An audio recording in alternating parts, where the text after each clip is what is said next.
Aí, viu, eu não vi essa informação, se já alguém já deu, desculpe. Daniel Alves é transferido de presídio por questões de segurança. Olha só a situação que está o Daniel Alves. Ele estava numa de 200 pessoas, agora são 80. Estava muito bagunçado. Não ameaça contra ele, mas estava um fuzuê na penitenciária. Daqui a pouquinho a gente vai falar desse assunto, do caso Daniel Alves, com mais informações. E vamos falar do Daniel Alves. A informação mais recente e importante é que, de acordo com o jornal El Periódico da Espanha, as imagens da câmera de segurança da boate mostram que Daniel Alves e a mulher que o acusa de estupro ficaram 15 minutos trancados no banheiro. Esse fato contradiz a primeira versão dada por Daniel, de que sequer conhecia a mulher. Ele, inclusive, já mudou essa versão inicial em depoimento e disse que teve uma relação consensual com ela. As contradições do depoimento do brasileiro, além do risco de fuga em razão de uma passagem já comprada para voltar ao México na sexta-feira, o depoimento contundente e sem contradições da mulher que o acusa e também exames médicos e informações policiais fizeram a juíza decretar a prisão provisória do atleta sem fiança.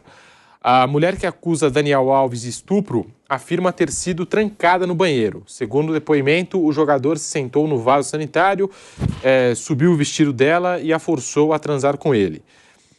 E nós temos aqui uma linha dos fatos, para quem está acompanhando, entender as contradições do Daniel Alves. Ao todo, 3 contradições. Já estamos voltando também na Rádio Jovem Pan para falar de Daniel Alves e a prisão provisória dele na Espanha. Vamos agora para as ondas do rádio, pela rede Jovem Pan News.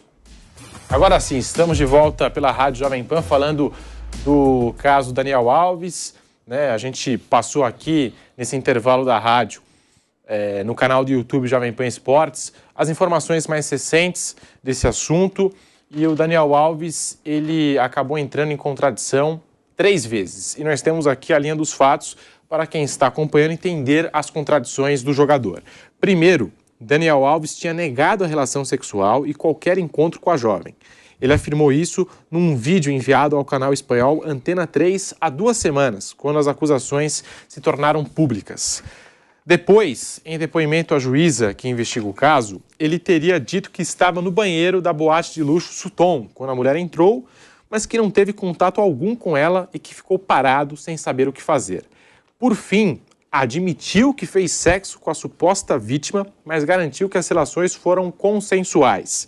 De acordo com o El País, que ouviu fontes da justiça espanhola, Daniel Alves disse ainda que a mulher se lançou em direção a ele no banheiro para fazer sexo oral. Além disso, acrescentou que ele não tinha dito nada até então sobre isso para protegê-la. Essas contradições e o fato do jogador não ter um endereço conhecido na Espanha, bem como o Brasil não ter um acordo de extradição com o país, teriam motivado a prisão de Daniel Alves.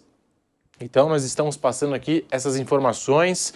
O Nilson também passou uma informação mais cedo aqui no programa, que o Daniel Alves foi transferido, né, Nilson? Ele foi transferido de penitenciária por razões de segurança. Razões de segurança.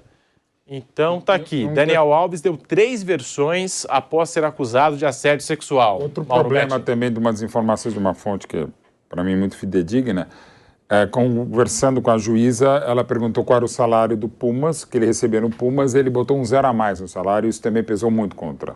Segundo a informação que a gente está. Mas assim, um 0 a mais, como assim? Ele tirou um 0 do salário dele. Diminuiu o salário dela e falou, não, o seu salário não é esse e tal, não sei o que lá. E se acredita, pela nova legislação... Não, porque ele mentiu o salário também. Sim, seriam fatores que levaram ela a não acreditar no... Ah, tá. Porque no caso, por esse caso... Seria por isso. Uma entrevista também que ele deu, né, Maldo? Também para um canal de televisão. Então, ele deu essas 3 contradições. Ela temia, até por conta desse salário, não só por conta do salário, que ele pudesse dar um jeito de sair da Espanha, como não há um acordo de extradição, isso levaria. Então ela acha, e pela mudança na lei espanhola desde 2016, um caso clássico que aqui também não vou falar, porque também não tenho todos os elementos, casos como ele é a primeira pessoa a ter essa punição mais severa em relação àquilo que normalmente acontece na Espanha, inclusive com a prisão preventiva. Então, assim, a situação mudou em outubro do ano passado essa lei na Espanha.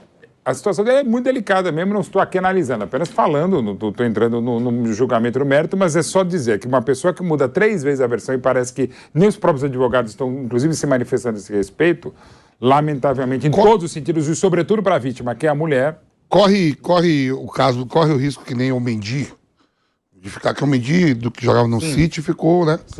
Sim. Ficou preso, não saiu mais. A preventiva lá na Espanha pode ser 2 anos. 2 anos para o julgamento. Para o julgamento. Pode ocorrer isso. Ele pode ficar prisão preventiva por 2 anos antes do julgamento do mérito da questão. E a pena máxima é 15 anos. Exato. Quer dizer, a preventiva ele pode estar resolvendo. Ele pode ficar 2 anos. 2 anos. Por essas condições especiais, por não ser não, e não tem fiança. Residência fixa, é inafiançado no caso. Não tem passaporte espanhol. Não, ele tem passaporte espanhol. Mas ele é naturalizado espanhol. Mas ele não consegue, mas ele tem condições financeiras de sair, dá um jeito. E a menina não quer dinheiro de jeito nenhum, que diz que é uma pessoa de posse, né? Justiça, segundo ela. Houve um grupo ano passado que cometeu atos em conjunto contra algumas mulheres. Esse grupo estava, inclusive, na internet. Lamanadas. Exato. Lamanadas, esse ato em conjunto. Aí e esses caras não foram punidos. Aí houve uma revolta muito grande na Espanha. E desde outubro do ano passado, depois desse caso Lamanada, a lei se tornou rígida demais, inclusive inafiançável. Então ele vai responder. O julgamento pode chegar a 2 anos, mas pode que daqui a 6 meses pode ter o julgamento. Daqui a 3 meses pode ter o julgamento. E a pena máxima é 15 anos de prisão. A pena máxima é 15 anos de prisão. Então, o resto a gente tem que aguardar. É que nem o caso do Robinho. Ele pediu para dar outro depoimento hoje. O caso do Robinho. O Robinho foi até a última instância na Itália. Não tem mais o que recorrer. O Robinho não existe mais recurso. No caso dele vai caber recurso. Vai ter o primeiro julgamento, vai ter recurso, mas pela lei nova ele vai continuar aguardando, mesmo com o recurso, preso. Esse é o detalhe. Sexta-feira eu ouvi um advogado criminal, especialista em leis internacionais, e ele detalhou esse caso Lamanada e explicou exatamente sobre o caso do Daniel Alves. Eu falei, doutor, e ele pode pedir para cumprir a pena no Brasil? É a única resposta que ele não me deu. Porque ele tem a nacionalidade brasileira e espanhola. Ele tem passaporte espanhol.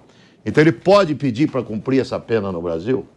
Ele não tinha essa resposta para me dar. Então a dúvida que fiquei foi essa. Mas a dúvida do recurso, ele não teve dúvida nenhuma. Mesmo com o recurso, digamos que ele seja condenado. Vai lá ter uma condenação de 6 anos de prisão para o Daniel Alves. Cabe o recurso, vai o recurso. Mas ele tem que aguardar ainda preso durante o recurso. Não! Aguardar preso, penitenciária, até o recurso ser julgado. Então a situação dele não é simples. A situação não é nada simples, é uma situação bem complexa. Como pode ter o julgamento e ele ser inocentado? Como pode ter o julgamento e ele ser inocentado? Então é aguardar o que vai acontecer. Essa questão do Lamanada, que o Mauro acabou lembrando o nome que eu não lembrava aí, essa questão mudou totalmente a rigidez desse tipo de crime na Espanha. Assim como o Nilson disse, né, Daniel Alves vai ficar preso até a investigação terminar. Ele está na penitenciária. É o julgamento. Passou por exame médico, psicológico, antes de ser encaminhado para uma cela, como é prático com qualquer pessoa. O local de detenção é muito diferente das prisões comuns brasileiras, pois tem celas para 1 ou 2 pessoas, área de piscina e biblioteca, por exemplo. A Justiça segue investigando, tomando depoimentos de testemunhas, fazendo a perícia do local e avaliando os exames médicos. Há um prazo de 4 anos para concluir a investigação, mas a tendência é de que toda a apuração termine antes disso, tá? São as informações... O julgamento tem que ser em 2 anos. O Frank Souza, que mora lá na Espanha, está nos acompanhando, ele mandou algumas coisas aqui. Essa história do salário, por que isso foi levantado? A juíza perguntou, segundo o Frank, quanto ele ganhava para, num primeiro momento, estipular uma fiança. E ele falou $30 mil. Aí ela falou, eu tenho o seu contrato comigo e o senhor ganha $300 mil.